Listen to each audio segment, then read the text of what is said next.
Hi, I'm Chris at SRAX. We just left the IAB Town Hall for blockchain in advertising. The conversation was mostly focused on privacy, identity, and transparency. What do you guys think?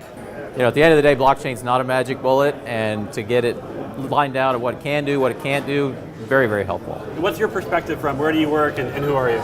So Will Clayton at Wiland, we provide audiences, and being able to know how you might authenticate, how you might work with that is very helpful.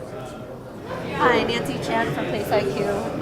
I thought the workshop was very informative and helped make me learn a bit more about blockchain and how it applies to my company, which is a location data company. And you're from an agency, you have that point of view.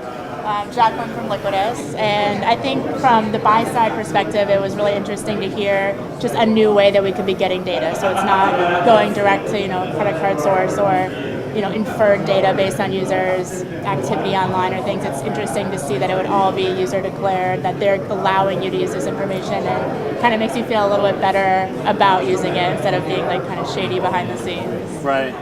And as far as blockchain goes, what do you guys think about its future application in advertising? Do you think we're going to see more of it? Do you think it's short term? Do you think it's a fad?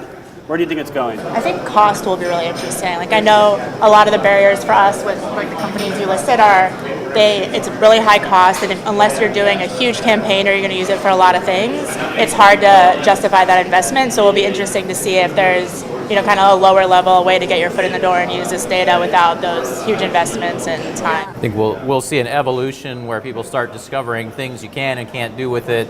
It'll solve some problems in operations workflow. Probably not going to solve impression fraud or high volume, low value things, and we'll find those too as we go.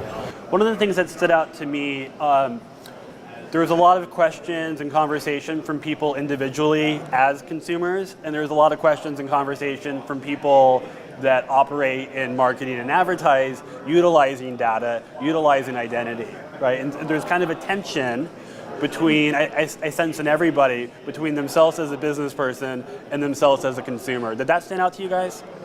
Yeah, I mean, I think just being in this industry, you sort of accept that everything you do is tracked all the time, and like we know, and maybe we take for granted how obvious that is to us. But it is an interesting thought for the general public to all of a sudden see what's really going on, what people know about them, and yes, they're consenting to it, but the reality is all along we've known these things about them just without their consent. So I think it's going to be an interesting kind of eye-opener for everyone when they do use these kind of applications and see like, oh my God, this has always been there. Yeah.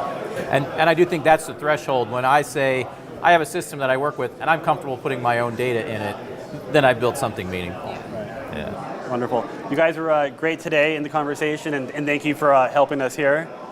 Have a great rest of the show. Thank you.